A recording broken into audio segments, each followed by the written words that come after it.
So I'm really excited today to be with Beth Chesterton, and for those who don't know Beth, Beth is an expert on organizational development, and she has worked with numerous Fortune 500 and Fortune 100 companies on how to make their company better.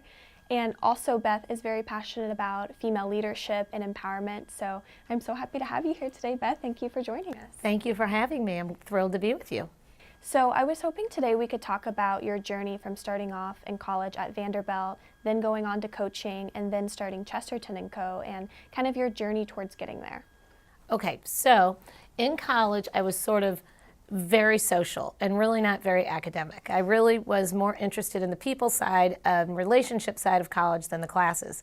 Except one set of classes really captured my imagination, and that was anything to do with human development. People in organizations. And because that was so interesting to me, I decided to stay a little longer and get a master's degree in it. Interesting. So what was it about the classes that interest you in the human organizational development? Was it the people aspect or? Well, I think it was the stories. So we had a phenomenal professor, 8 a.m. class, 3 hours long, and I typically opted to stay in bed during most 8 a.m. classes. Sure. But in this case, I couldn't wait to get there. And he would tell stories, and it would be stories of organizations going through mergers and acquisitions or dismantling, and the human side of how that impacted people in the organization. And I was truly on the edge of my seat. So that side of it and how it impacted people kind of captured you. You went on to get your master's at Vanderbilt, and then flash forward, how did that translate into working for Citibank, which was an extremely difficult and prestigious job to get at the time, especially right out of college? How did you do that? Well, so I came out of Vanderbilt with this master's in HOD, and I wanted to work at Citibank because it was the most exciting organization, biggest bank in the world, and they spent millions and millions of dollars on developing people. Mm-hmm.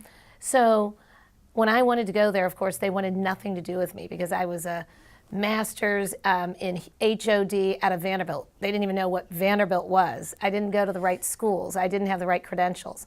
I found my way there. It's sort of an interesting story, and it involves a memo on the floor of the dentist's office. So, I mean, you have to imagine that there's a lot of twists and turns, and a funeral of a great aunt, and some really interesting things like that. But through twists and turns, I wound up at a phenomenal job working for a woman who I just talked to last night, who was the best boss in the world, and going around the world with Citibank, developing their high potential talent. Wow. People like you, Jordan.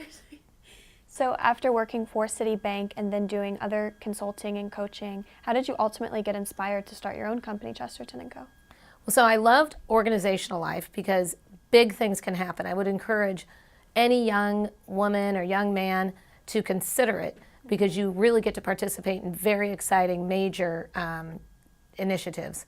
But I had this little entrepreneurial spirit. I grew up with two parents who started a business in our basement, and I grew up going to the office most days after work. And so I had that sort of love of doing my own thing. So it made sense at one point. I didn't know that your parents were both entrepreneurs to start out. That's interesting. They were, and in the day of their working, my dad was the president and my mom was the woman behind the man, when in fact they were really true partners and did much better when they were together than even later when they were apart. That reminds me of you and Paul, your husband, so that's a good example. We're working together. I think, some people have a romantic notion of doing certain things together, maybe holding hands and taking walks. I have a romantic notion of really partnering together in work and making something happen together. Yeah. So what advice would you give to women who want to start their own companies? Well, we're talking young women? Yes. Like you, if you want to start your own company, I would say get a really great board of directors. Quote, board of advisors. Get women and men who know what they're doing, who care about your future, and have them help you pull something together, and then go for it. And when you hesitate, put your foot on the gas. And just stick with it. How can big companies, on that note, be more diverse with women and encourage more women to obtain leadership positions? Well, we have the situation in California, right, where they're legislating it. I personally would be more for calling for it. Hey, we have this team, why don't we think of who we can bring onto this team and start developing it? I think it's very easy to think in our box and just sort of reach for the next person, the person near you, to bring them along, rather than intentionally saying, let's really create more diversity in every form. I think the intention of bring the most diverse group to this table we can, in every form of diversity, is where organizations are really headed, and I think it's an exciting time. So you think it should happen at a policy level as well as companies need to really push it? I personally am not for legislating it. I'm for having it happen more organically. I think we're just at a place where people are calling for it. This is a great time to be a woman. It's a great time to be a woman in an organization. Yeah. What do you say to women who are afraid to take leadership positions for varying reasons? Okay, so I look at you, Jordan. Okay, you know, I love it. You say, okay, I've done 6 internships. That doesn't capture really what you've done. Just your most recent internship with Boeing, at Cortex, with Rue Neerman, that's an incredible, incredible internship. That opportunity, I'd love to hear the story of how you made that happen. I would say to you and women like you, go for it. Right now, you go for the biggest thing you can. Learn how to make money. If you're in a big organization, go to the line, go to the business side, learn how to make money, master that. Then you can do anything. Once you do that, don't go into the traditional female roles so quickly. Go learn how the money's made and do it and nail it. You know, you're a woman who can do anything. Go crack the code on that. You'll have all the respect at every board table for the rest of your life. How do you think women, especially in college, can navigate getting some of those positions that are traditionally for men instead of just going into a communications role like I was considering? This is the thing. I'm looking at you, at the young talent out here, and you've just worked so hard. I mean, we didn't work as hard as you did. It was very rare for people in my generation to work as hard as your generation has worked. You guys did everything right. You checked all the boxes. I know you didn't get into all the colleges because everybody was qualified. That's really hard. So it was really hard to get into the most elite of elite. Who cares? That's not what matters. What matters is you've worked and you've worked and you've worked and you've excelled and you've learned so much. Now, don't sell yourself short. And it's selling yourself short to get pigeonholed. You can be so successful within a traditional female type career, let's say HR. You can be so successful, but you can only go so far. And I want you to be on the other side of the business, learn that, then go help on the HR side, which I happen to love HR. I happen to love talent management, but I want you to go get those skills first. What would you say is your biggest accomplishment so far? Oh, that's such a question. My biggest accomplishment, you know, as a mother, I can't help but say I'm just so great that I'm so grateful for the 2 daughters who I have, and you know that I've had the opportunity to raise them. I consider it a privilege to have the opportunity to raise them. So to the extent that I've done anything well there, that would be an accomplishment. But in my work life, my biggest accomplishment probably is, okay, here's something that's interesting. Many of us have an insecurity. Okay, so in my case, I had this paradoxical insecurity of being bold, but having a little feeling inside that I just wasn't enough. And so I had a really phenomenal mentor in LA who I've worked with quite a bit on this, who's helped me just actually become present in situations so that I can understand I'm enough, and to sort of, he worked me through this insecurity. So I would say, if I would say an accomplishment, it's really being able to be fully present to a situation when I'm with a client or in a group facilitating, and overcoming that little question in your head, do I really have what it takes? And just knowing I just have to be present to what's happening now, and if I am, then that's enough. Yeah. How does someone like you who does coach executives in huge companies on how to be better organizationally and how to be better leaders, how do you translate that into your own personal life, as you just said, on how to not limit yourself back? It's so interesting. I was thinking about this as I was thinking about the interview. When you have a room, let's say, of people going through the 21-day challenge that I facilitate, each woman comes with her own challenge, in a way, her own issue. And I was thinking, development is so granular. So at every moment when I'm meeting someone where she is or he is, and I'm helping him or her, you can't help but get a dose of it yourself. A lot of times you're helping them in an area where you actually are really competent and you have it. So you're sharing something you have. Sometimes you're helping somebody in a category where you're a half a quart low yourself. And in all cases, it's a constant intention to be raising my game as I'm helping somebody raise theirs. Interesting. So I have to say, every time I've ever seen you, you've been happy and positive, and I think you're definitely a people person. So how can women do that at work, yet still be assertive and still be likable? I was thinking about the idea of assertiveness. So many women suffer with being people pleasers, right? So they're recovering people pleasers. And so then they get good at saying what they, no, this isn't what I want, this is what I want. But I think what's missing so much today is relationships. So, for instance, when you're standing your ground, have the courage to do it face to face and to do it in relationship. So in relationship is really tricky. That means being fully present. So being fully present to the discomfort of the moment and actually helping and appreciating what's happening with the person in a way where we're moving everybody forward. Rather than, I'm going to write an email and tell them how it is, or, and just let them, that's not effective. That's not even assertive, in fact. That's hiding. So I think being in relationship and having the courage to have difficult conversations in a way where you're willing to be influenced, you're willing to have your mind changed. I can come into this conversation, I can be dead set, I know I'm right, I know you're wrong, but can I enter it and be willing to have my mind changed? I think that's where an opportunity to, I don't think many men are doing that, let alone women. And I think it's something that women could actually do well if they set their mind to it. Yeah. Is there a common theme that you've seen coaching executives that come up more with women, problems they face? Over and over, I see confidence as a challenge. And even with the highest level women executives who are tremendous and they're effective, they don't know exactly what they're doing that's effective. And so there is even time lost on that, or an opportunity missed. You're doing it, so one of the things I try to help people see is what they can take off the table. Right now, your ability to interview, we don't need to worry about that again. You can do that.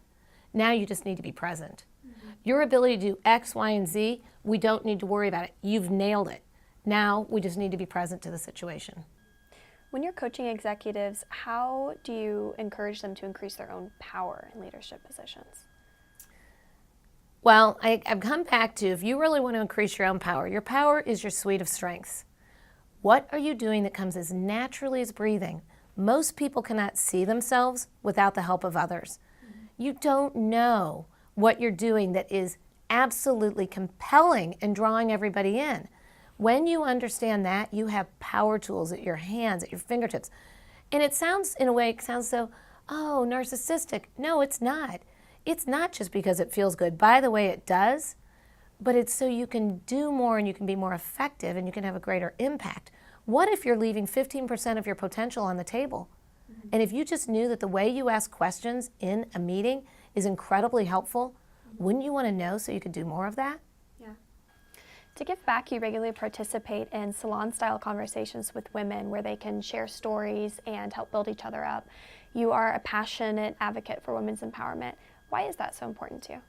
For me, it kind of came naturally. I love people, and I love stories, and I love to connect people. So I thought, can I bring people together, and without it being something where we're selling anything, and bring them together, try to bring them something that's inspiring, and then they could just connect through being together in conversation. And what if they're up to really great things, and what if it just ends up they help one another and it raises the waterline for everybody? So my intention was bring women together of all ages, all generations, inspire them, feed them really interesting food, nothing boring, give them fun cocktails and mocktails, and just see what happens. It's been amazing. I've seen you give several presentations and introduce speakers who have come to Rise, and I've always wondered, how does she do that and look so graceful and like she's not afraid to get up in front of a room full of people? Are you scared during those interactions? How do you get past that? I think everybody gets a little bit of a butterfly or a little bit of an adrenaline rush when you're standing in front of a large audience or a group of people. But what I've come to know, and by the way, I mean, I've spent a zillion hours, 10,000, 20,000, 30,000, I don't know how many hours facilitating and leading and presenting. So there's some level of comfort in that space. But I honestly think it's about, when you're facilitating, it's about being in conversation and being in relationship. So if I can be present to the moment and not have my mind on anything else but what did Jordan just say that was really incredible? And how does that link to what Susan just said? And by the way, how does that link to our agenda? If I can do that and be present to that, that's all that's needed. So the focus is not on me, am I effective? The focus is on you and you and you, and how do we help take this whole thing forward in a way that wouldn't happen if we weren't all together. That's my focus. So I could obviously talk to you forever. I think you have a lot of amazing insights, but I have a final 2 questions I want to ask you. So the first one is about gratitude. You talked about earlier how you think that women should think about, at the end of the day, accomplishments that they've had and really like letting that sink in. So I think the same thing with being grateful for things, and I'm curious on what you're most grateful for right now in life. I'm so grateful for the opportunity to work with the people that I get to work with, and I'm so honored that they let me into their lives to work with them in meaningful and significant ways. I could pinch myself that I have this opportunity to do this work. It is the greatest thrill. And I think I've heard you talk about this before too, having a variety of different people who speak to you about this stuff, whether it's Beth Chesterton, and then maybe you talk to someone else and you kind of like balance that out so you're not just getting a voice from one opinion. I think maybe that helps too. Well, I do think so, but we have to be careful to avoid the peanut gallery, because everybody has a lot to say about what you should be doing. Sure. And they're all coming from their own perspectives and oftentimes projecting their own thoughts and the way the world should be onto you. And so you're not necessarily getting somebody who's truly your thinking partner, thinking with you, about you, for you, and not afraid of your success. A lot of people are really afraid of your future. So you need somebody who's willing to see it with you and even see it more than you can see it yourself. What are you most excited for right now, personally or professionally? This work, so professionally, I just had a call this morning with a team of very senior level consultants from the best consulting firms in the world, talking about how they might be able to marry coaching to their practice.